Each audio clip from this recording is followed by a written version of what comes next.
All right. So, have you ever wondered what a real Enneagram coaching session is like, especially with a type 2? Well, if so, stick around because that's exactly what you're going to experience today. A lot of you have done a fabulous job learning about the Enneagram through podcasts, maybe the YouTube, books, you name it. But you're not sure what a real Enneagram coaching session is like, which is why I want to highlight them for you in this series. So stick around for our type 2 coaching session today.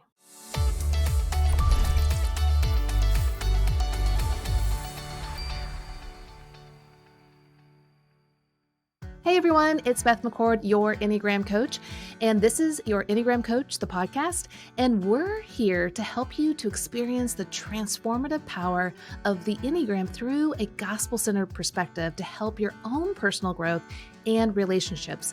And we do that through podcasts, books, courses on our website at yourenneagramcoach.com.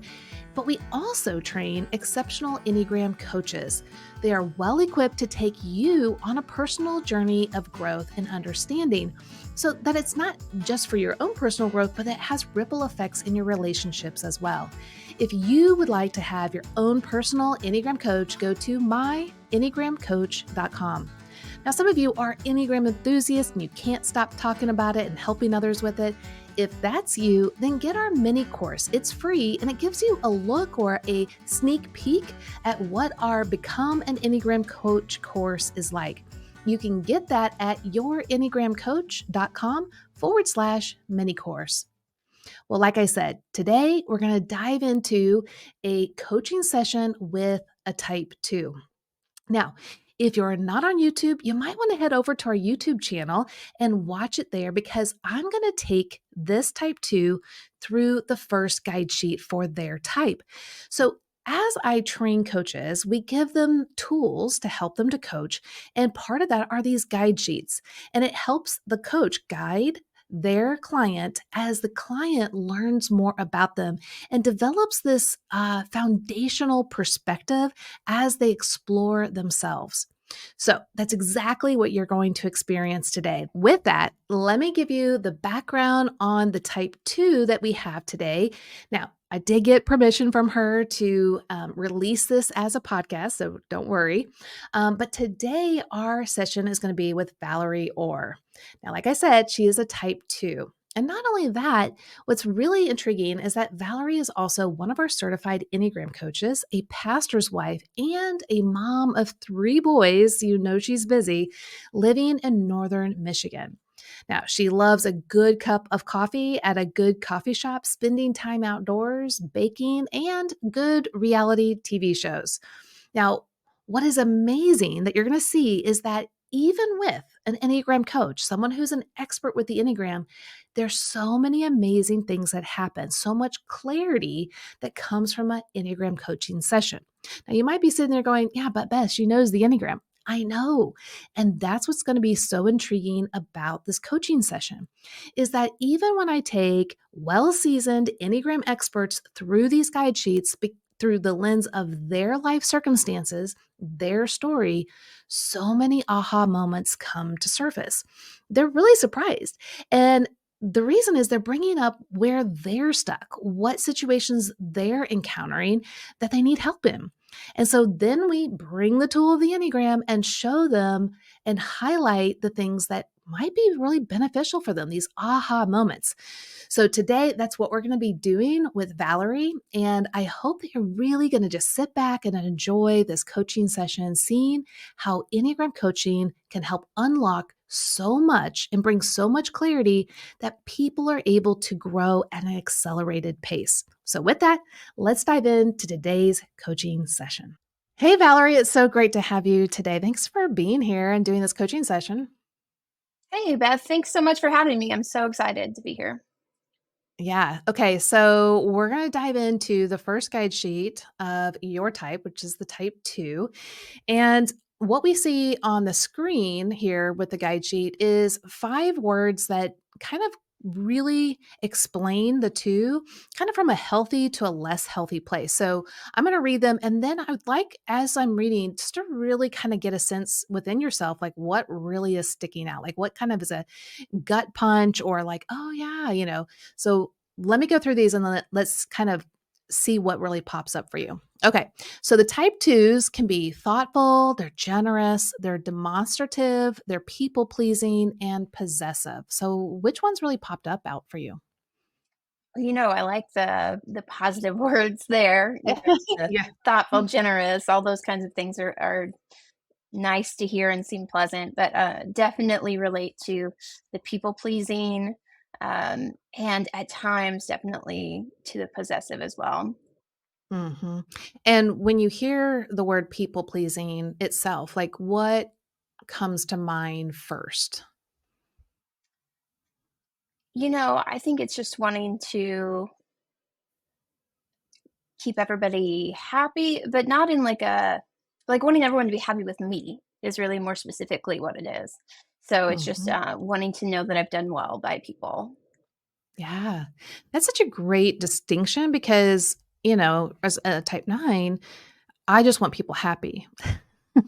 Like, Right. I just want everything to be okay, like this peaceful balance, right? But I love that Hmm. you said that you want people to be happy with you. And that's such a great nuance for the two, right? Because it Hmm. really has to do more with you. And even in kind of saying that out loud, does anything else come to mind for you? Or like, is there any other dots that you can kind of collect along the way to kind of make more sense of it? I do think that as a two, I put a lot of value on what other people think about me, right? Like wanting to know that, people think I'm nice or kind or fun or, whatever. And so I think that I put a lot of hmm value on people's opinion of me. And it kind of leans hmm into my three wing as well, like wanting to present a version of myself that's likable and fun and, all of those things so that I can be perceived that way. Yeah. So then let's move into the word possessive. And so you're people pleasing. And then where does the possessive part come in? And what does that kind of look like for you specifically? Possessive probably isn't a word I would use to describe myself often, but I get it. Like I get why that's there because if I feel as though someone is unhappy with me, then sometimes I'll like latch on to trying to earn favor. And so I'll want to Mhm. be extra attentive to that person or, do extra things to kind of earn favor. And that can become a little bit possessive or Sure. controlling. I don't Mhm. think everyone would describe me that way, but I think that at times, like, my husband would or, people who are kind of Mhm. within that inner circle. Sure. Yeah, and that's, what's so intriguing about this is, yeah, the word possessive, and you could put a lot of other kind of words into that. Some people might be more manipulative, right? So it could be, Right, well, I'm not getting the affection or the praise or the affirmations that my heart really needs right now. So I'm going to manipulate the situation to hopefully right, get those words of affirmation so that my heart can feel more settled or affirmed in the moment. So sometimes it's not straight out possession, you're right? It's right. it's a I'm missing something and I'm trying to kind of get at it. But I, Right. I think it's really going to be great to kind of think through those two. But which of the other three, so the thoughtful, generous, and demonstrative, which ones do those really ring true for you as well? I think generous during I'm in a season of life where I have 3 young kids at home, and, I'm a pastor's wife, and I, have a couple different, roles that I play as well with, like, part-time, you know, jobs and stuff like that, and I think generous in that I try to, like, serve people really well, right? Whether that's my family or just friendships and relationships, I do feel like I try to give my best to everybody, but, Yeah. that always comes at a cost, right? Like, usually that means you're ignoring something in yourself when you're giving everything away to everybody else, but, Right. I definitely have a desire to be generous, to live generously, Mhm. with my time and with my, lending an ear to people and the way that I serve people. Yeah. And then, man, that's so hard, especially at your stage of life. So being a pastor's wife, you're being a mom of 3 little boys. Oh my goodness, that's just super busy. I had one little boy at one point, long time ago, and that one boy was a lot. So so you're just in a really I feel like it's almost like you're just being stretched in multiple directions. And Right. then the question I have with that season is, okay, well, where's the time for you? Does that Right. feel right and true in the scenario or the situation? Yeah, I mean, I think a lot of times, kind of I don't know if it's a perfect opposite, but like the opposite of generous would be selfish, right? And so anything that I do for me then feels selfish, right? Like, Yeah. there's usually at least one day a week where I have some free time, like a flexible time where I'm not working and like my husband's home so I can like, slip away for the day.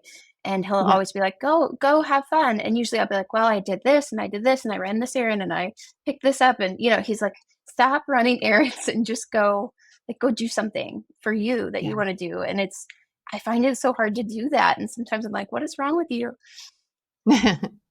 And what comes up okay, so I hear a little bit of what's wrong with you, so that's usually a kind of self-condemnation or shame, maybe judgment, is that right? Right. Yeah, Yeah, totally. and I'm assuming you do have not only a longing, but an actual need to get some refreshment and time alone and to do something that's good and fun and healthy for you, right? Yeah, for sure. But there definitely is like an element of shame that like wraps itself up in those in those situations, like even something little like go get a cup of coffee. Like I might just go do that and not ever like tell anyone because if I tell people then I might feel bad about the fact that I took time to go do something for me, which Yeah. is a silly thing, but Well, okay, so let's just unpack that for just a little bit because that's such a quintessential 2 thing, and I think we'll weave that through kind of the rest of the guide sheet. So, going and doing something for yourself as simple as getting coffee, which, like if you saw someone else going and getting coffee for themselves, you would just be like, "Yay, I'm so excited for you." Like, that's great. I mean, that's what twos are, they champion others, and right. um, so for you as a two, that's no problem for others to do it. But yet there's something going on internally that makes it really hard to do even the simplest things of kindness towards yourself. What would be some of the false narratives? Though I'm sure they feel real in the moment, but what would be some of the false narratives in your mind as you go get the coffee and why you might not want to tell another person? Like what are the thoughts that are keeping you from sharing that with others and feeling so bad about it? You know, it's like I don't feel bad about it if I've gone and like accomplished a bunch of other things. I only feel bad about it if it's like it seems self-indulgent or, something like that. But I think it's this narrative that like my value comes from what I do for other people or my value comes from getting things done, accomplishing things. And I think it's also like an admitted weakness of I needed that. Like I was stressed. I needed to decompress Yeah. or I needed a break. Like just even admitting my own feelings is just a hard thing. And your own neediness, right? I mean, that's such a Oh, yeah. hard word for twos. I mean, Oh like, my twos just gosh. yeah, right? It's like, Yeah. "Don't say the word." Oh my But gosh. neediness and I know we haven't even gotten into the rest of the guide sheet, but need this is such important stuff. So, neediness in and of itself isn't wrong or bad, but it makes sense why the 2 mindset comes to situations thinking that it is selfish or wrong. And so as we go through, we're going to look at the core motivations now, but I really kind of want to weave in and through this whole narrative of just simply getting coffee, and it can be, even more than that. But I mean, I think even just getting the coffee and how that brings up these feelings is such a great first starting point, because there's so many other things that you do need, legitimately need, and that are okay. But you're not going to be able to really go there and get those things if you're not able to even go and get coffee with the freedom and the grace and the joy that God really wants you to have in those moments. And so we'll use that example unless there's something else that kind of pops up later that you're like, oh, actually, this would make more sense for what we're talking about. Um, okay, so on the screen right now, we have the core motivations. And as you know, but every type has 4 core motivations, and we have a core fear, what we're always running away from and trying to prevent from happening. We have a core desire. This is the thing that, oh man, if I had this, life would just be right where I want it. And then we have the core weakness. This is like your Achilles heel, your thorn in the side, that thing that keeps tripping you up all the time. Now we can kind of grow from this for sure, but it's going to constantly be there, like that thorn in our side. And then we have a core longing. This is the message our heart longs to hear and experience. So for you as a type 2, your core fear is being rejected and unwanted, being thought worthless, needy, insignificant, dispensable, or unworthy of love. You desire to be appreciated, loved, and wanted, but you struggle with the core weakness of pride. And what pride means here in the Enneagram is that you're denying your own needs and emotions, and then you use your amazing intuitions to discover and focus on other people's feelings and needs. And then you confidently insert your helpful support in hopes that others will say how grateful they are for your thoughtful care. Now, the core longing, the message you're longing to hear and experience is you are wanted and loved. And it really kind of boils down to that you are unconditionally loved. It's not based on what you've done for others, but just simply being you. Now, hearing all of these 4, and we are talking about like just even simply the coffee thing, and you can bring in other scenarios too, kind of weave through that experience where these things are popping up and really kind of catching you maybe off guard or maybe not, that are really derailing you from the sweet moment of actually taking good care of yourself and enjoying life. I definitely think I relate to not wanting to come across as needy. Like even that word just kind of stresses me out, but definitely see that coming into play. I could be carrying a whole load of groceries in, and my husband would be like, "Do you need help?" I'm like, "No, I'm good." Like my first reaction is always that I can do it myself. Um, Mhm. and And does that that come from a that's place of I'm strong, or does it come from a place of I don't want to be seen as needy and therefore rejected? um, I don't think I fear being rejected, but maybe I do, and it just comes out in different ways. But like I probably wouldn't admit to that, but I'm sure that there's like a background narrative of that somewhere. Mhm. I think it's definitely tied to the pride, right? Like I pride myself on being able to take care of myself or do what I need to do and or get things done. And so I um definitely think that the wanting to appear like I have it all together, which Mhm. some of that is like my wing coming into play, but I think a lot of that has to do with just my pride. Well, and you guys are so great as twos for alleviating other people's burdens, right? Like lifting other Right. burdens off of people. My guess would be, and so tell me if I'm wrong or right, is that if and you may not even be thinking about it in the actual moment because you're so used to doing this, but well, if you were to be like, "Yeah, I totally could use your help," it's like putting on your need on someone else when the whole structure of the way you think is to alleviate burdens. Why would you put your burden on another person? Does that feel accurate? Yeah. Yeah. I don't see burdens as bad. I take on other people's burdens Mhm. often. I like helping people. Um, and it just it's hard for me to do that. So Right. yeah, Yep. it's just hard to do Yeah. that. Yeah. I feel like I have to And then apologize for it when it does, when I do, or make up yeah, for but it. Yeah. you would hate it if someone else apologized for theirs, right? Like, you'd be like, Right. Oh, "No, like, this totally. is Yeah. like, this is the overflow of my heart, I love doing this." So I think it's always so interesting how each of the Enneagram types really see life through a very specific lens, and it's really hard to shift that lens, quickly, but over time, it can be something that can really change, and it's it's so vital, important, and necessary for you to see that your neediness is not a problem, it's not a burden, and in fact, it's a great joy for God to have come and literally rescued your neediness. It's his delight, and that he bestows upon you this unconditional love that he just wants you to envelop and experience fully. Have you had moments where you've really kind of felt that deep down?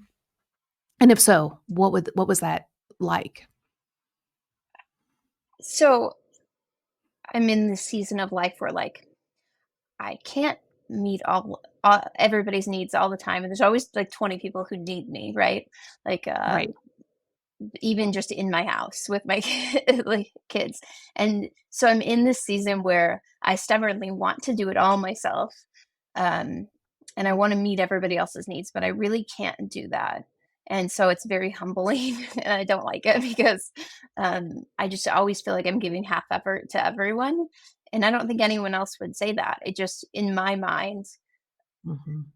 I, it feels like half effort. And then when my needs do well up, like if I've had a hard week and, by the end of the week I'm at boiling point or whatever, then I just feel all this like guilt about having Yeah. my own needs on top of, everyone else's needs. And, I think I've just been trying to think of a specific example, but I really just think like we don't live near family, right?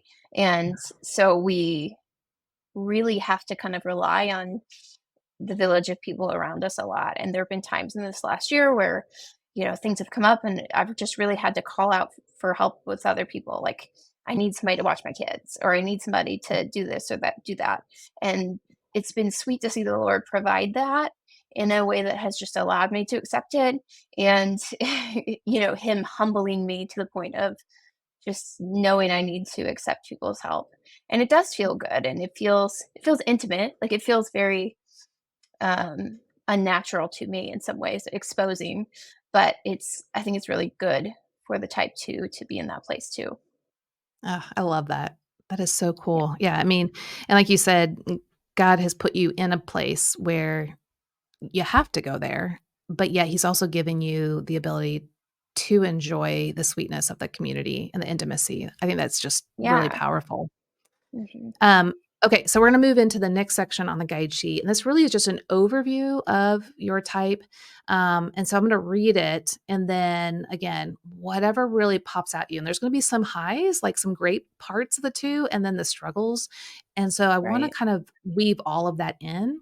So, okay, it says you seek satisfaction by trying to help others because deep down you struggle believing that you are loved and wanted apart from your support that you offer others. In your attempt to fulfill this longing to be loved and appreciated, you can become people pleasing and possessive, inserting yourself into the lives of others and violating boundaries. This overwhelming burden to care for everyone is damaging when you begin to attend to others' needs without adequately dealing with your own. In your pride, you believe, or you may believe, that you know what is best for others and how to take care of everyone, denying your own needs in the process. Well, relationally, you struggle when others feel crowded by your efforts to help, and you feel hurt and insecure when you aren't needed. You double down on your efforts to win people over by people pleasing, flattery, and looking for more ways to make people like you. However, when you learn to take your longings to Christ, you can tend to your needs, knowing that you are wanted and loved apart from what you do for others. From this place flows the selfless generosity, encouragement, and a redemptive kindness our world desperately needs, and our twos always give us. So, which parts of these popped out at you the most and why? Um, so, I mean, it definitely rings true for me as a two. I definitely can become people pleasing and possessive or insert myself into people's situations, probably most often with my husband. They're like, well, maybe you should do it, just do it like this, or, just kind of gently, not so gently reminding him about, things that I think he needs to do that will help him. And so definitely see that coming out. And for me, I'm like, well, my intentions are good. I'm just trying to help. But for him, it can come across as over insertion. So I definitely see where that comes through. I for sure use flattery to try and get people to like me or to win people over. I don't see it as manipulative, but I kind of see it as like, well, that's just my superpower. I'm good with people. I can just Mhm. get people to like me. Like as far back as I can remember, I've always done that. So that's definitely And what's so great though, like in all of this that we're even talking about, it's two sides to a coin, right? So right, even that flattery, I would say flattery isn't great, but encouragement and affirmations is, right. right? And Hmm. so when we're healthy and when twos are healthy, they're some of the best encouragers out there. They give Right. very poignant affirmations, they see things in other people, they draw things out in other people. And that is like the sweetness of the type 2, the thoughtfulness of the 2. But that comes from, the healthy part of the 2, and the healthy part of the 2 is they give without needing anything in return, so there's no strings attached.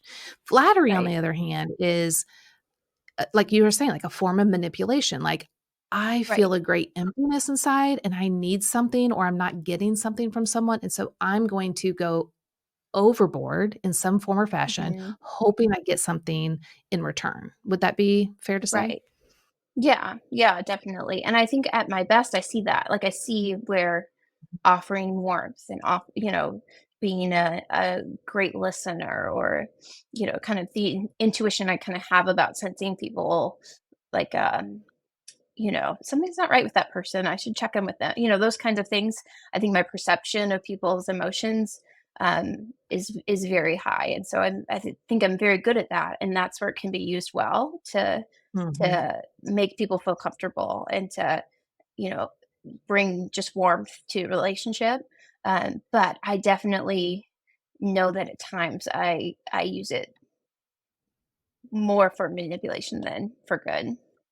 Yeah, and let's go back to at the very beginning, it talked about, kinda stepping and violating boundaries, and 2s are really great about, again, seeing people's needs and inserting themselves. Now, of course, it can be where they're a healthy way is where they're offering kind of with open hands, they're offering some guidance, maybe mentorship, advice of some kind, or even physical help of some kind.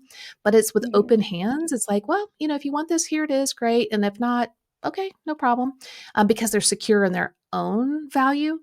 But then Right. when a two doesn't feel secure in their own value and they're looking for others to give that affirmation or appreciation, then it becomes more of a violation of boundaries. Like, no, take my advice or take my help because I need to hear from you what value I'm bringing.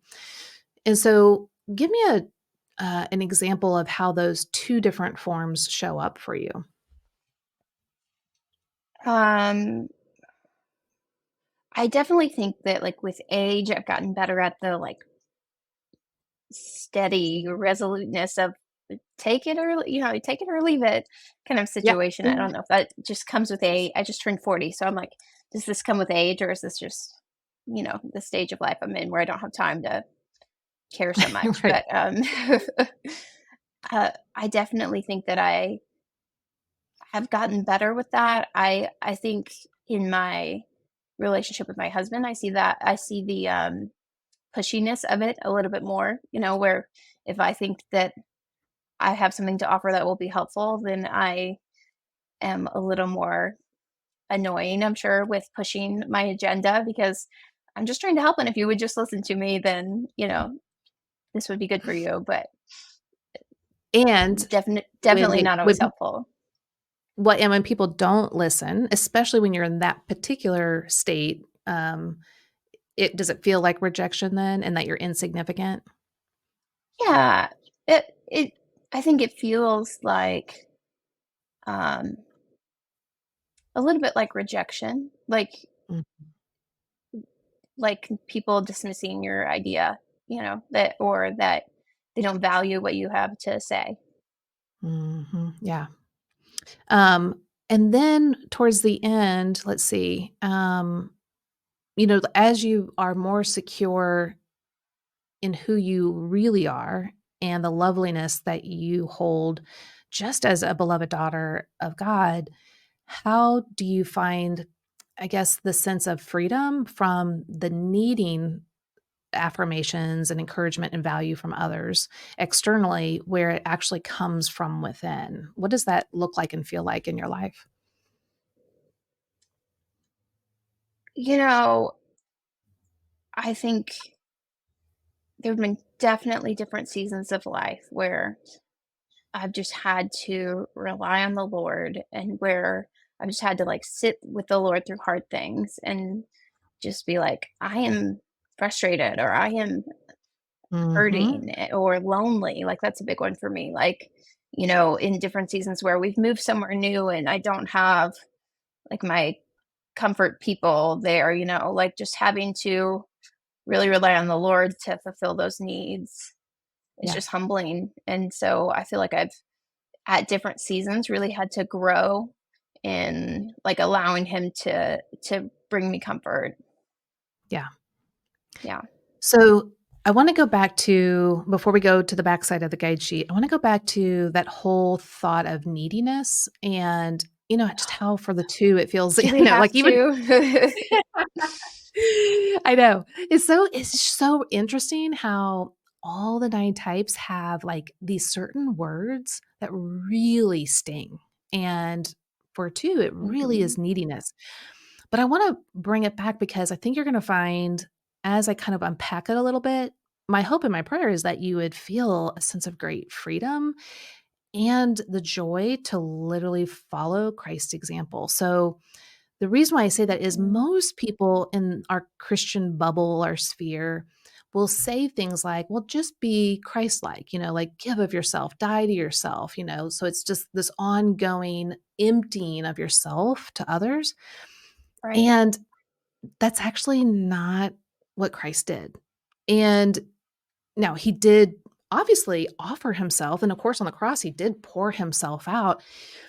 But when you look at his ministry in his day-to-day life, what you see is a man who wakes up early, is connected with his heavenly Father, is in tuned, is getting replenished by his heavenly Father, and then is with the 3, then with the 12, and occasionally with the masses. And if we're to really be honest and think about that, if he were, let's say, a 2, only a 2, not God and human, but just a 2, and he had the ability to heal like he does, it wouldn't make sense why he wasn't doing that all the time. Like a 2 would really deplete themselves and help all the people all the time because they could. And yet, that's not what he did. And so I think he demonstrates for us this healthy balance because he was fully God and fully human. He demonstrates for us that in his humanness, he has need and he was needy and he Mhm. had to sleep. He had to rest. He had to replenish his soul with some like smaller bits of community. And then sometimes just getting alone with God.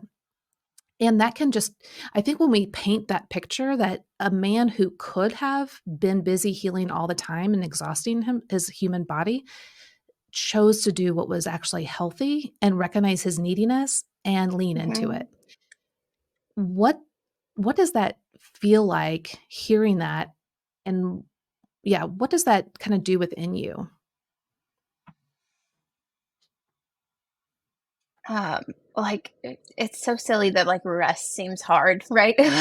Like why that's like the opposite of what hard is. But it really is hard to think about. Well, just rest, recharge, do nothing or do whatever you want. Like it's a hard concept for two. Like Mhm. But I would even say I think Jesus, his he had purpose in all that he did, yeah, but sometimes, like, going and getting like, for you, going and getting coffee and being able to right. tell people, "You know what? I'm gonna go get coffee because I need some space and time to replenish myself so that I can come back and give even more freely." That is not showing neediness, I mean, you do have a need, but Right. it's not showing this neediness, it's showing this maturity of understanding your physical body, your emotional body, your spiritual, and that Mhm. you do have needs, just like our car has a gas tank and we have to go fill it or we're not gonna go Right. anywhere. And as a 2, you're constantly burning on fumes, and so it's actually not just beneficial for you and healthy, but it's also beneficial for those around you, for you to be able to name and own and be okay with, "You know what? My gas tank is empty and I've gotta go replenish it, and one of the ways I'm gonna go do that is freely and joyfully go get me some coffee." Or, like, Yeah. I've heard of 2s, they'll go to the movie by themselves, maybe bring, like, a special treat or something because they're watching this movie, and, of course, 2s love being with people, but they're able to enjoy the movie and not feel all of their friends or family around them and what they're doing, Mhm. right? So they're just able Right. to be and enjoy.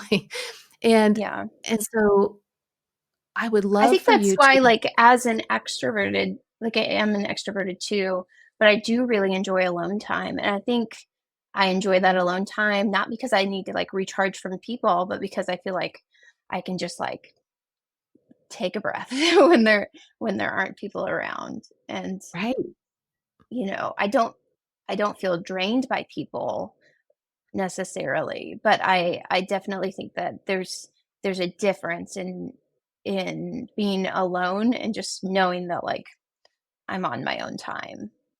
yeah, and the time you need alone to recharge and replenish is very different than your husband who's a type 5, right? Yeah, totally. And that's Yeah, perfectly fine. There's not one that's right and one that's wrong. And so for you, you might only need to go get a coffee or go to, Target and walk around. Like, you might not need a lot, but I think the goal here is to fully embrace that you have needs and that it's right. not only okay to go and to do that, but I think there's greater freedom when you say it to others. Like, "You know what? I'm feeling a little, depleted, and that's okay because, God's got me busy and that's a good calling in life.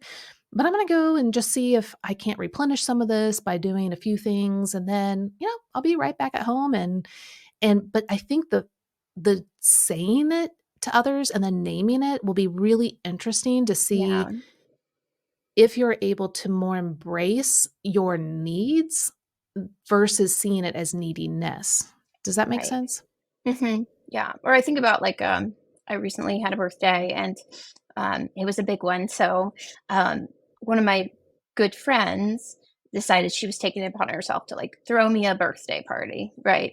Because she knows my Enneagram 5 husband was not going to plan, a big shindig. So he made the day special, but and so she threw this birthday party, and I stayed out of the details, and she wouldn't let me do anything, and so it was really uncomfortable in some ways to just like not be involved in who was coming and not be involved in the setup or the all the details of what needs to happen.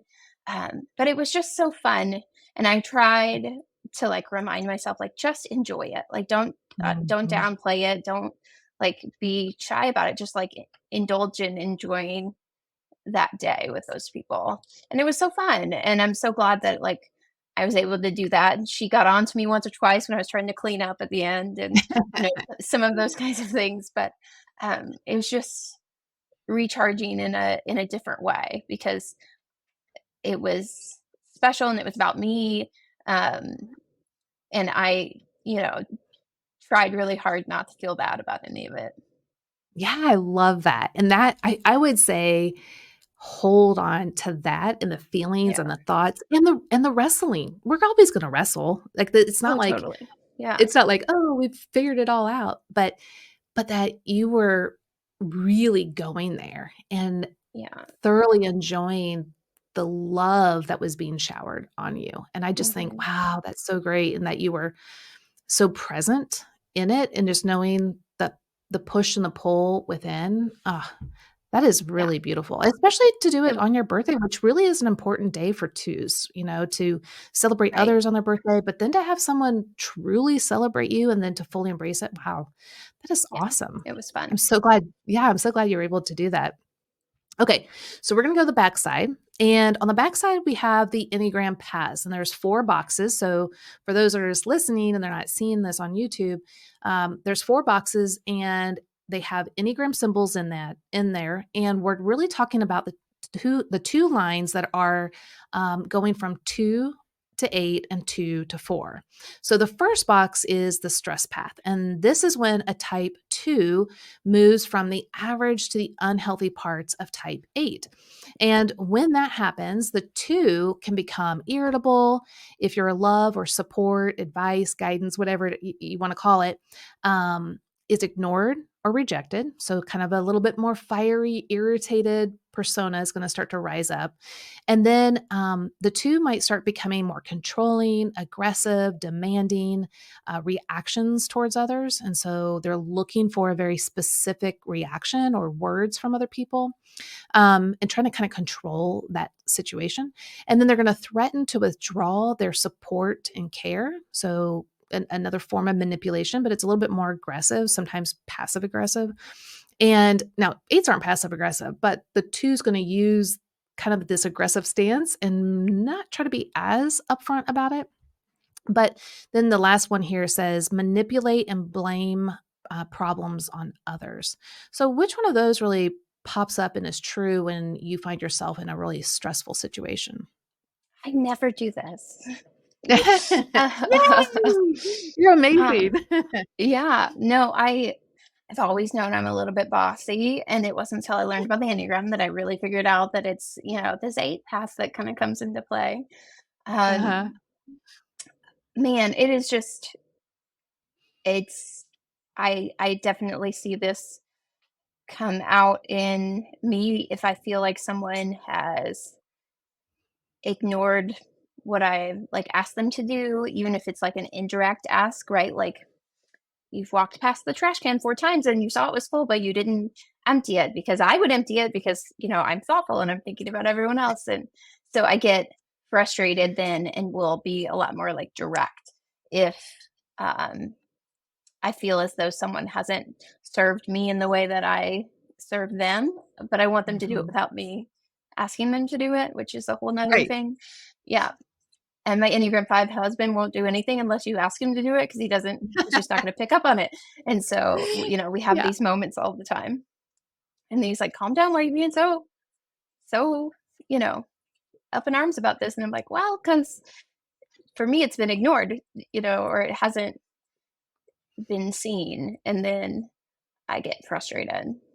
Mhm. Yeah. Yeah, And that's so true. That's such a great picture of the dynamic between a 5 and a 2. A 5, is probably happy to know, "Hey, here's my expectations. This is what I need you to do in the next couple of days." And they right, actually kind of would rather you let them know all of that, but that, like, kills the heart of a 2. right. He's Because like, "Make me a list." I'm like, "The last thing I wanna have to do is make a list." yeah.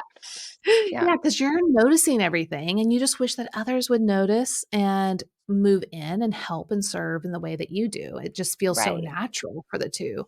for sure. So yeah, that totally makes sense. Yeah. But, 10 years into marriage, like, I know that he's just not gonna realize it unless I say something. So Yeah. I try to be just more proactive about Huh. about it to help him out. But for sure we have those moments. Yeah. And, like, I was thinking about a recent example of, like, slipping into 8 mode. Like, there was a few weeks ago, I was headed to an event and my husband wasn't going. So I had the 3 kids and I was running a little bit later than I wanted to be.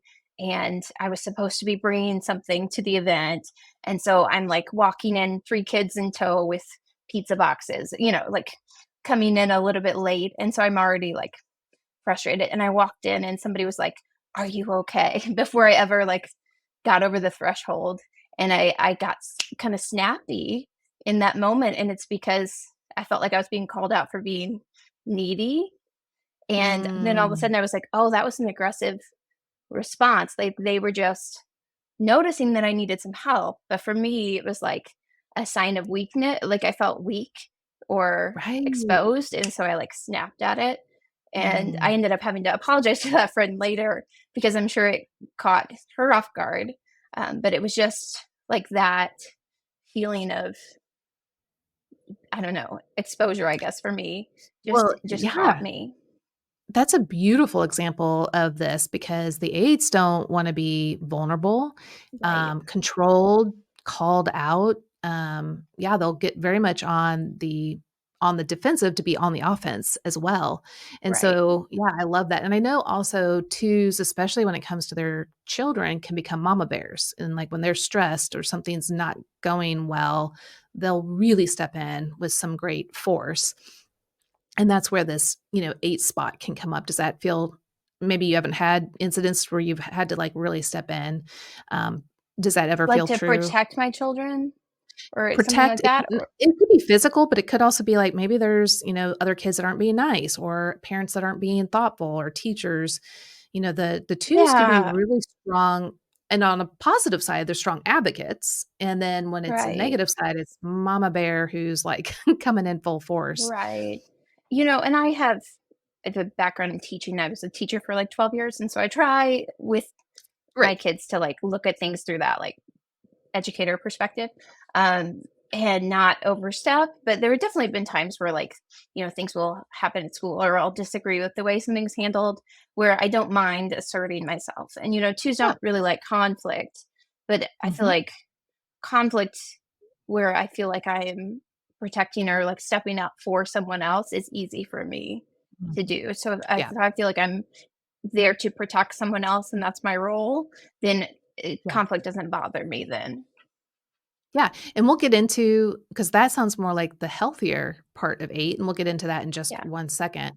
So let's hold on to that because that's beautiful. Sure. So the next box is the blind spot box or blind spot path, and this is where the 2 goes the average, the unhealthy parts of 4. Now, the blind spot is really when we show up just around our family, maybe a close friend, um, but honestly, these things that the other type does in general out there in the world really frustrate us, but we don't even see that we're doing it at home. And so that's Mhm. why it's called the blind spot path. So for the 2, they'll move to the average, the unhealthy parts of 4 at home, and they might be more openly share their feelings, their needs, their darker ambitions, and their cravings. They're going to express disappointments in others, and they're going to become more moody, temperamental, and self absorbed. So, where and when does that pop up? And you might have done a lot of work on this and seen it, but maybe when you're younger, you didn't, and it was like, "Oh my gosh, yeah." Like, where did Yeah. these pop up and when? So, like, I grew up really close in a close knit family, right? Like, close to my siblings and people like that. I think Mhm, I see this, like, when I think about the blind spot path for me, I think about like me and my sister, like, gossiping in the car, mhm, talking about things that are more self indulgent or like, you know, me just being a little more like moody or talking a little bit more selfishly about what I want to do, or let's go get our nails done and let's go do, like those kinds of things that seem more self indulgent. But in those safe circles, I feel more open to do that. And where other mhm, people may not see that side of me, but in close relationships, I definitely see those things come into play a little bit more. mhm. Yeah, and so what's interesting is, though, the next box is the growth path, and it's the same arrow, so it's the 2 going to the 4, but this is like the 2 going to the healthier because the 2 at this point is at a healthier place, and so they're gravitating towards the healthier part of 4. And so what's interesting is that so it's the same direction, but one's healthy and one's less healthy. And I think Right. growth is so hard that though we really do want to exhibit these things in the growth path, a lot of times it's much easier just to let out the less healthy attributes. And again, that's Right. going to come out with our family. So the growth path, though, so you're going to move to the healthy parts of type 4. And this is where you see and own your own unhealthy motives and ask for forgiveness when you're, it's like, oh, yeah, you know what? That's true. You take care of your own needs and emotions. So you're much more aware. You're not repressing your needs and emotions, but you're able to see them more fully and be okay that they're there and Mhm. that you need to take care of them. Accept painful feelings, including anger, sadness, and loneliness, and believe that that you are wanted and loved by God apart from actually what you do for others. So which one of these feel like really true, and like what kind of examples can you see them in? You know, so like to go back to the coffee example, right? Like if I know that like I'm needing like what I'm needing is to talk with someone about my feelings or to spend time alone with the Lord or like to refresh or recharge in a way that's helpful for me. If I try to fix that by just going to get a coffee or going out to have like a girls' day, like that kind of fits into the blind spot path more because I'm looking Mhm. for that solution, but I'm kind of taking the easy path, right? Like I'm trying to get the quick fix rather than dealing with the real like heart of like the issue, right? Where what I really need Mm. to do is talk to somebody about how I'm feeling, which is terrible. I hate doing that. But where I need to be in a place where I can be vulnerable and where I can talk about Mm. my needs or desires or how those aren't being met or just frustrations, things like that in an honest way that can be helpful. But to me that seems selfish in a lot of ways, and Mm. so sometimes I'll settle for something easier, like going to get my nails done or going to get a coffee or something that feels like it's refreshing me. And sometimes it does, but sometimes it's just a Yeah. patch for what really needs to happen. Yeah. And I wonder if it could be almost a stepping stone, right? Because, like, maybe if you do the coffee or getting your nails done or, like a soft entry point into Right. then maybe, like maybe you and your friend go get your nails done, but then it's the friend that you can really talk with and experience life with and get nourishment from. Maybe the Right. nails are just that entry point of taking care so that you can go to the harder place afterwards versus just jumping into the Yeah. deep emotions and things that are really hard for you. Right. Um, so that might be, something to kind of consider because both can be positive or negative, I think depending on how you go about it. How does that land Right. on you? No, I think that's a good way to look at it because it's not like one's inherently bad.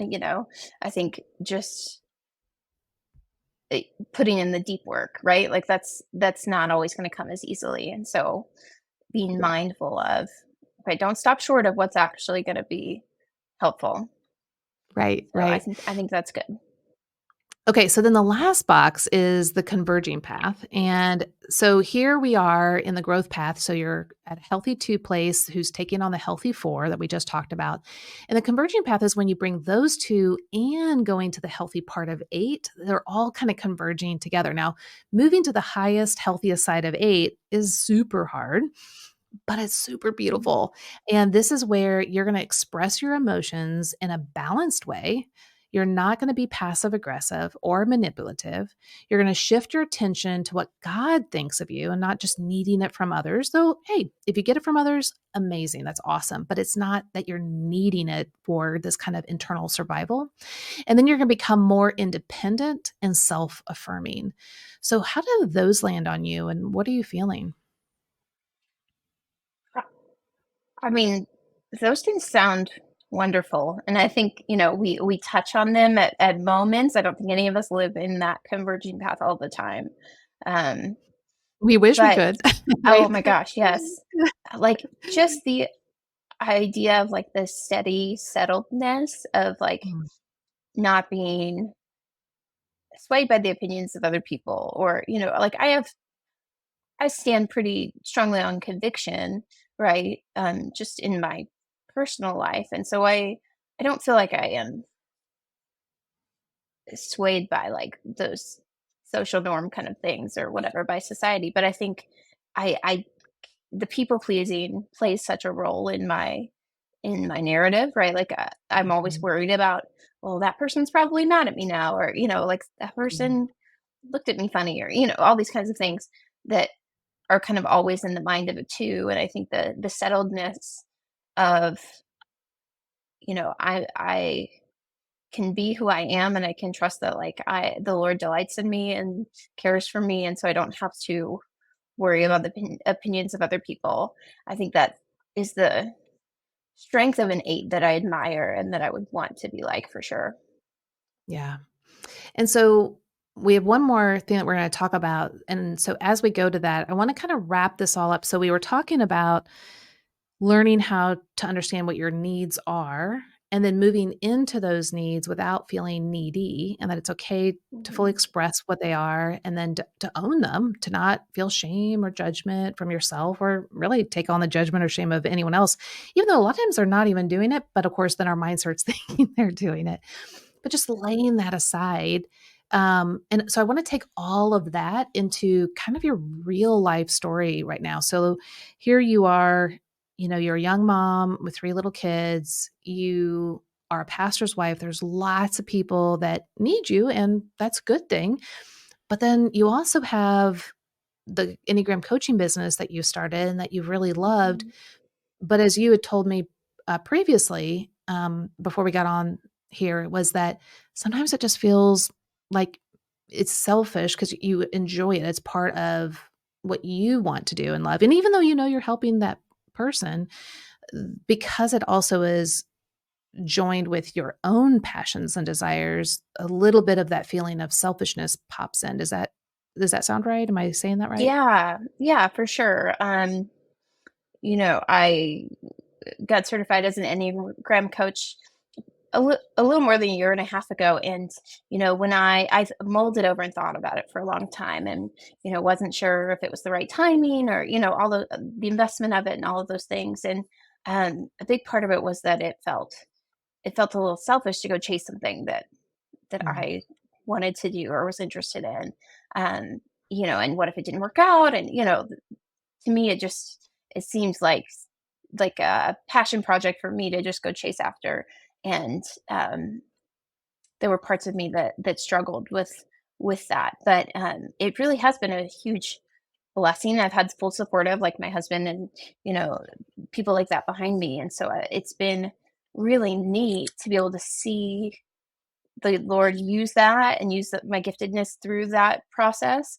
And mhm. I love getting to help people walk through the Enneagram because it has been so helpful and transformative in my marriage and in our lives together. And so I love being able to help people with that. But I also really love getting to like see that part of me at work. Right. Yeah, And yeah, um, sometimes that seems selfish, but I think it's really good. And yeah, right. so I need to remind myself to lean into that, right? And not to be scared that like, oh, if I'm committing a bunch of time to this, then I'm dropping the ball with this or that other thing. And so Yeah, just being willing to put energy into something I feel called to is good. yeah, and like you were saying, how beneficial it is for others, and you see it all Yeah, the time as you're working with people, and so I think that this is, where we want to, capture these false narratives in our mind, and we need to renew our mind, shift our thinking into what's true. And so this last part of the guide sheet is called internal message, and we have lots of internal messages that are flying around in our head like a broken record player, and there's a lot of false messages, and we need to, renew our mind with what's true. But one that feels so accurate and true for the type 2 is the saying internally of some sort or another: if I am close to others and loved by them, then I am okay. Does that feel accurate? totally. Yep. Yeah. And w- if you aren't close to others or loved by them, or we're assuming, like, because sometimes they do love you, but there's the assumption or the feeling is coming across that maybe someone's upset or you're not coming through for them. What does that feel like internally for you? Um, I think there's like some fear that sneaks in there, right? Like just worry that it's something I did or something in me that's not like good enough, or that I should have handled things differently, right? Like I'm immediately assessing how I should have done it, right? Or Mm. then trying to fix it, which is a little bit of that eight energy, like wanting to go do. And Mhm. that's pretty strong in me. Like even if like my husband and I are having a tough conversation, right?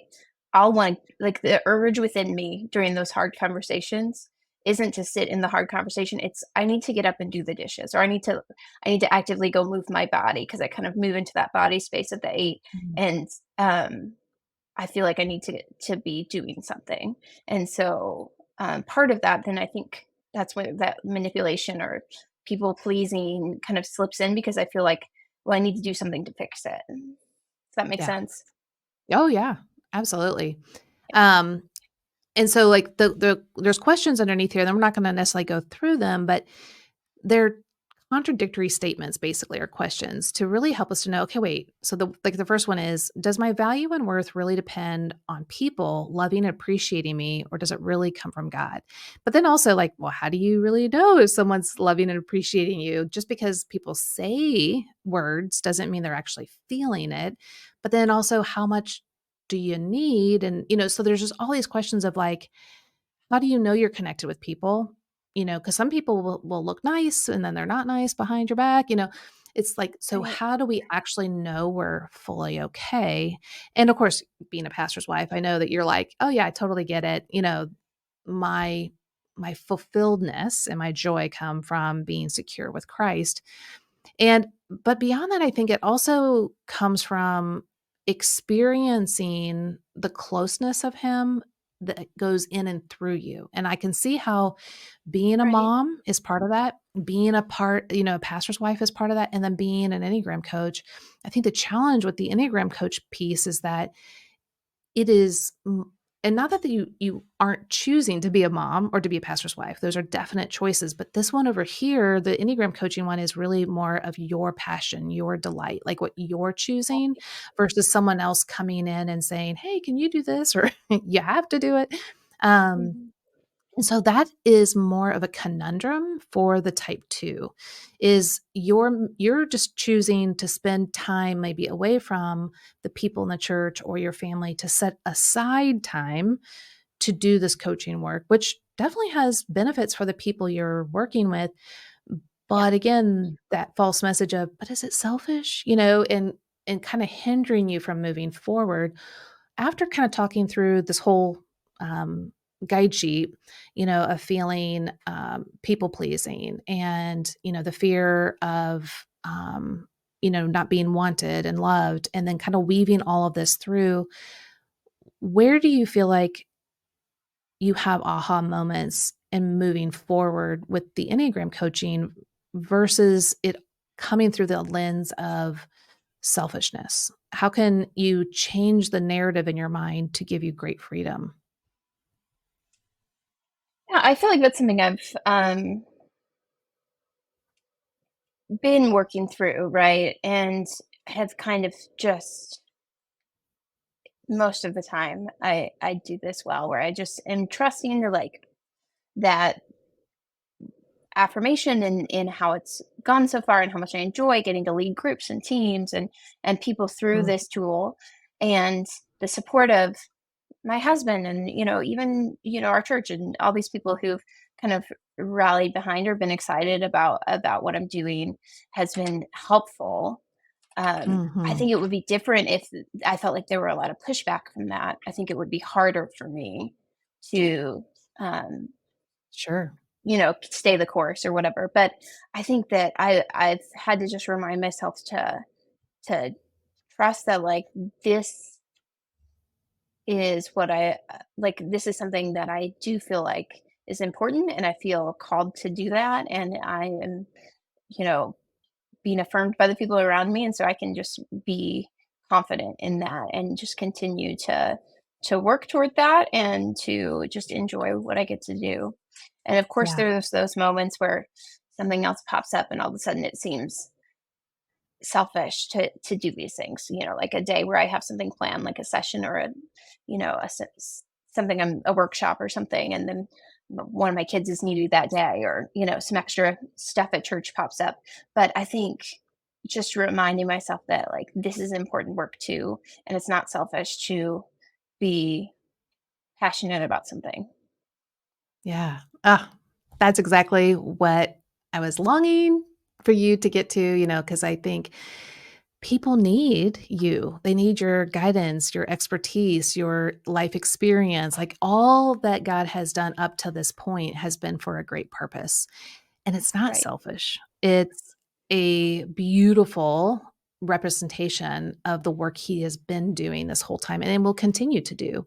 And you get to participate in that beautiful work. And so my hope is that as the feeling of selfishness or neediness, I think those two words particularly Yeah. well up inside you, let those be those rumble strips on the highway, like those warning signs of, okay, wait, is this really selfishness or is this one of those lies that are swimming in my head? Like, what's really going on? And, Right. maybe there is just a wrong interpretation and I just need to kind of renew my mind. And so I'm hoping that what you just said can be more and more and more true because I know, knowing you the little that I know, that you are sitting across from your clients and giving them so much value.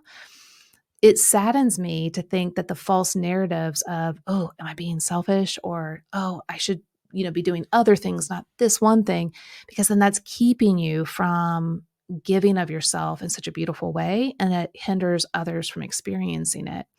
And so I know for me, with my own narrative in my mind, I've had to think through, like, keeping myself quiet, as a 9, like, my voice doesn't matter. Right. I have to see, "Oh, wait, no, that's not fair to others." And then when I think that could be harming them by not sharing what God has given me, then I'm like, "Oh, wait, I don't wanna do that," and it kinda shifts Right. the narrative in my mind, and so I think that's right where you're at is the changing of the narrative, and so anytime selfish comes into your mind or neediness, you get to flip it on its head and go, "No, I'm not gonna listen to that because these are great things, and you're doing great work," and so I hope that moving forward that you get to experience that on a much grander level. Yeah. Me too. Thank you so much. Yeah, thanks for being with me today. I hope that going through the guide sheet for the type 2 has been really helpful and kind of just spurs you on just to do more of the great work that you're already doing. Yeah, I'm usually on the other side of the guide sheet, so it's fun to get to experience it on this side as well. So thank you. Yeah, you're welcome. All right. Thanks, Valerie. Wow, I am so thankful that Valerie not only showed up today, but really was vulnerable with us and allowed us to witness and experience her own personal aha moments through a genuine coaching session. Now, like I said, she is a real Enneagram coach, but as you saw, even when you're an Enneagram coach, the Enneagram has the power to bring transformative power with these amazing aha moments. Well, if you would like to go through that, get your own personal Enneagram coach to have those aha moments as well. And in fact, you can get Valerie Orr as one of your certified Enneagram coaches. Now, we have lots others at myenneagramcoach.com, but you can find Valerie and everyone else there. Now, for some of you, you're like, wow, I would love to do that. I would love to be an Enneagram coach. Well, if that's you, great. We would love to help train and assist you in that direction. To get a sneak peek of what it's like, get our free mini course at yourenneagramcoach.com/mini course and see what becoming an Enneagram coach is all about. Well, thanks so much for spending time with me today. And don't miss out in next week. It's our last of these 9 coaching sessions with an Enneagram Type 1. You're not going to want to miss out. But as always, remember that the Enneagram reveals your need for Jesus, not your need to work harder, because it's the gospel that transforms us. Take care, and I'll see you in the next episode.